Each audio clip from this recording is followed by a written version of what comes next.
السلام علیکم ورحمۃ اللہ وبرکاتہ۔ اللہ تعالیٰ سے دعا ہے کہ اللہ تعالیٰ ہم سب کو دنیا اور آخرت کی بھلائیاں نصیب فرمائے۔ جی آج حجاب اور پردے کی اہمیت اور ویلیو پہ بات کرنے کی کوشش کرتے ہیں۔ شال اکم الحاکمین مجھے صحیح سمجھانے کی توفیق دے اور سننے والوں کو صحیح عمل کرنے کی توفیق عطا فرمائے۔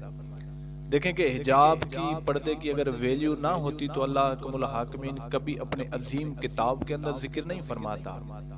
اگر اس حجاب کی ویلیو اور حیثیت نہ ہوتی تو اس عظیم پیغمبر پہ نازل ہونے والے عظیم کتاب کے اندر کبھی ذکر نہیں ہوتا۔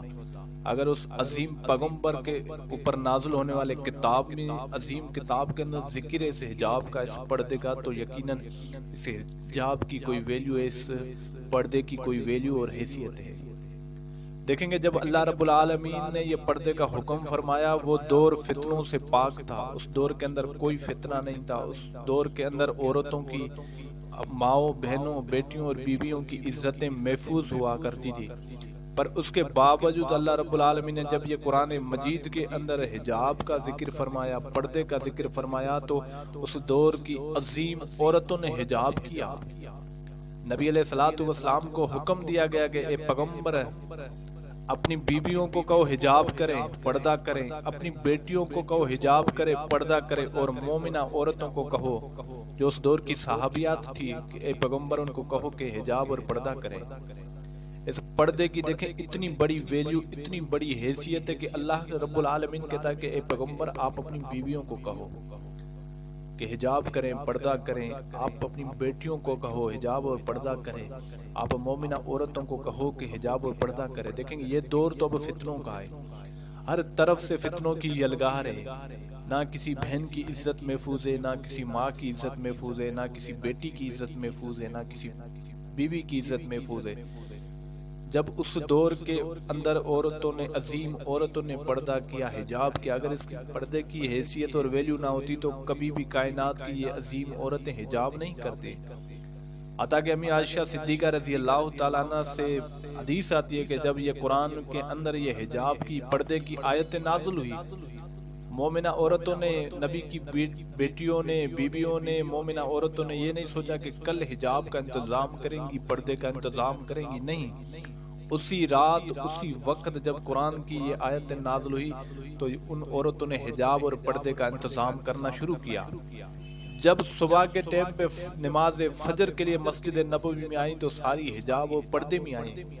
ایک دوسری حدیث کے اندر آتا ہے کہ امی عائشہ صدیقہ کے گھر کوئی بچی آئی، اس کے سر پہ ایک ایسا کپڑا تھا جو باریک سا تھا اور اس کے بال نظر آتے تھے۔ امی سیدہ عائشہ صدیقہ اسے کہتی ہے کہ اس کپڑے کا کیا فائدہ جو آپ کے بالوں کو نہ چھپا سکے۔ دیکھیں کہ یہ حجاب کی اتنی ویلیو ہے، اتنی حیثیت ہے کہ اللہ نے اپنے پیغمبر کو حکم دے دیا۔ اور دوسری بات میں اس حجاب اور پردے کے حوالے سے کرتا چلوں کہ دیکھیں کہ آج کل کے میرے اور آپ کے معاشرے کے اندر ہماری مائیں بہنیں کہتی ہیں ہم حجاب کیوں کریں؟ حیا تو دل کا ہوتا ہے، اگر دل میں حیا ہے، نظریں نیچے رکھنے آتی ہیں تو ہم پردہ کیوں کریں؟ میری بہنوں، آپ سے زیادہ حیا والی نبی علیہ الصلوۃ والسلام کی بیویاں، بیٹیاں اور صحابیات تھی۔ جب اللہ رب العالمین نے یہ آیت نازل فرمائی تو ان عورتوں نے حجاب کرنے میں یہ نہیں کہا کہ اللہ کے پیغمبر ہم تو حیا والی ہیں، ہم تو جو کہ اپنی نظریں شرم حیا سے نیچے جھکا کے چلتی ہیں، ہم کسی غیر محرم کے ساتھ تعلقات نہیں رکھتی، نہیں، انہوں نے بھی حجاب کیا تھا۔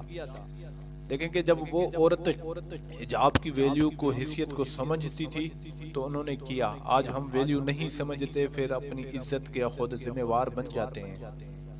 ایک والد کو یہ بات کیسے گوارا دیتی ہے کہ اس کی بیٹی بنا حجاب کے کالج، یونیورسٹی اور بازار جائے؟ ایک شوہر کو یہ بات کیسے گوارا لگتی ہے کہ اس کی بیوی بازار، یونیورسٹی، اپنے مائکے بنا حجاب کے، بنا پردے کے جائے؟ ایک بھائی کو کیسے یہ بات گوارا لگتی ہے کہ اس کی بہن آوارہ لوگوں کے سامنے بنا حجاب کے جائے، بنا پردے کے جائے؟ دیکھیں گے اگر ہم بازار سے 1 کلو 2 کلو مرغی کے گوشت کا لیتے اس کو 3-4 شاپروں میں چھپا کر آتے ہیں کہ کوئی ہم سے جانور چھین نہ لے۔ ہوتا کتنے کا ہے، 500 1000 کا ہوتا ہے، اس کو اتنی شاپروں میں چھپاتے ہیں کہ کوئی جانور ہم سے چھین نہ لے۔ جب اس گوشت کو ہم گھر لے آتے ہیں اچھے طریقے سے اس کو چھپا کے رکھتے ہیں کہ اس کو کوئی جانور یہاں سے اٹھا نہ لے جائے۔ امی کو کہتے ہیں کہ امی جان آپ سنبھال کے رکھیں، بہن کو کہتے ہیں بہن سنبھال کے رکھ، بیوی کو کہتے ہیں کہ محترمہ سنبھال کے رکھ۔ اور اسی گھر کے اندر 20 سال 25 سال کی نوجوان لڑکی، نوجوان بہن، نوجوان بیوی، نوجوان ماں، نوجوان بیٹی بنا حجاب کے بنا پردے کے جاتی ہے۔ والد کو کوئی احساس نہیں ہوتا کہ باہر انسان کے روپ میں درندے کھڑے ہیں، باہر انسان کے روپ میں حیوان کھڑے ہیں جو میرے گھر کی عزت کو، میرے گھر سے جو اتنا بڑا گوشت کا ٹکڑا گیا ہے اس کو تار تار کر سکتے ہیں، اس کو نوچ سکتے ہیں، کوئی فکر نہیں ہوتی۔ والد بے ٹینشن ہوتا ہے، بھائی بے ٹینشن ہوتا ہے، شوہر بے ٹینشن ہوتا ہے، حتیٰ کہ ان والدین کے سامنے وہ لباس پہن کے نکلتی ہیں جو غیر محرم مرد دیکھ کر حیا سے شرم سے نظریں نیچے کر لیتا ہے، پر والد کو افسوس ہے اس کے سامنے سے وہ اس کی بیٹی، بھائی کے سامنے سے وہ بہن، شوہر کے سامنے وہ بیوی نکلتی ہے، پر ان کو غیرت ہی نہیں آتی۔ اور خوشی سے مائیں لے جاتی ہیں اپنی بچیوں کو، وہ لباس خرید کر کے دیکھتی ہیں جو باریک سا لباس ہوتا ہے۔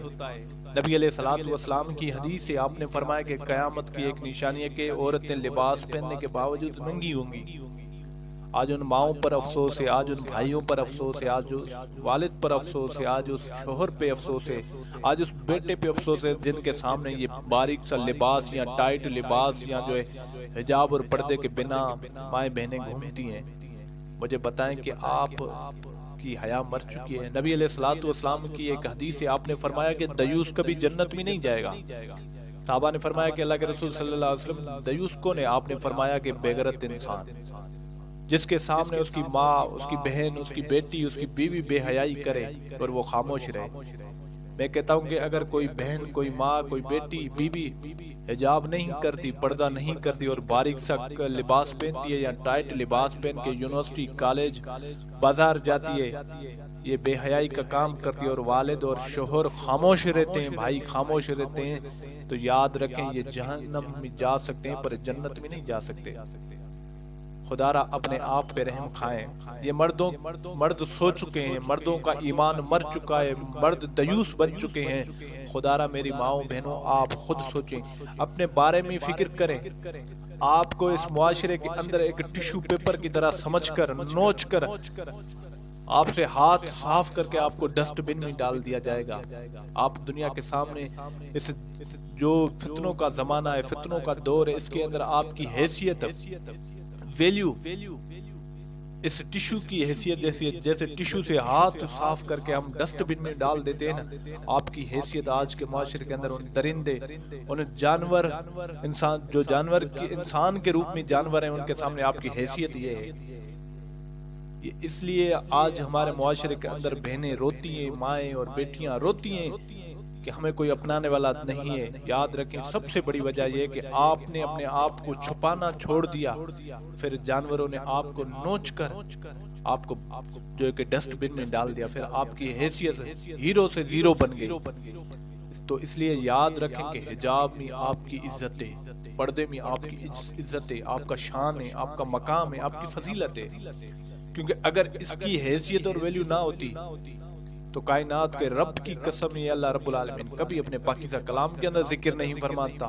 اگر اسے حجاب اور پردے کی ویلیو نہ ہوتی تو اللہ کی عظیم جو اللہ رب العالمین کی محبوب عورتیں تھی، من پسند عورتیں تھی اور جنتی عورتیں تھی، وہ کبھی پردہ اور حجاب نہیں کرتی۔ اگر سیدہ امی عائشہ نے پردہ کیا ہے، سیدہ امی خدیجہ رضی اللہ تعالیٰ عنہ نے پردہ کیا ہے، اگر سیدہ امی فاطمہ رضی اللہ تعالیٰ عنہ نے پردہ کیا ہے، تو یاد رکھیں آپ پر تو پردہ فرض عین میں ہو جاتا ہے۔ تو آئیں اپنی زندگی کا جائزہ لیں، کہیں آپ بے پردگی کا شکار تو نہیں ہے، کہیں آپ خود کو جو ہے کہ ہیرو بنانے کے چکر میں زیرو تو نہیں بن پا رہی، کہیں آپ اپنی عزت کو تار تار تو نہیں کروا رہی، کہیں آپ کا شوہر، آپ کا بیٹا، آپ کا بھائی، آپ کا ابو دیوس تو نہیں بنتا جا رہا آپ کی غلطی کی وجہ سے، آپ کی وجہ سے۔ یاد وہ میری بہنیں، وہ مائیں رکھیں جو اپنے بچوں کو ٹائٹ لباس یا باریک سا لباس لے کے دیتی ہیں، وہ اپنے لیے جہنم کی آگ اکٹھی کرتی ہیں۔ آئیں باز آ جائیں ان حرکتوں سے۔ کیوں نبی علیہ الصلوۃ والسلام کی جو ہے کہ بد دعا کے حقدار ہوتے ہیں، کیوں نبی علیہ الصلوۃ والسلام کی اس بات کو آپ نظر انداز کرتے ہیں کہ نبی علیہ الصلوۃ والسلام نے فرمایا کہ ایک زمانہ آئے گا کہ میرے معاشرے کے میرے امتی ایسا لباس پہنیں گے کہ جس لباس سے ان کا جسم نظر آئے گا، یعنی وہ لباس پہننے کے باوجود عورتیں ننگی ہوں گی۔ یا نبی علیہ الصلوۃ والسلام نے فرمایا کہ لباس باریک سا ہوگا یا لباس ٹائٹ ہوگا۔ اللہ سمجھنے کی توفیق عطا فرمائے۔ اللہ ہر ماں، ہر بہن، ہر بیوی، ہر بیٹی کو عمل کرنے کی توفیق عطا فرمائے۔ اللہ جو کچھ میں نے بتایا، جو کچھ میں نے سمجھانے کی کوشش کی، وہ سب کو سمجھنے کی توفیق عطا فرما۔ آمین ثم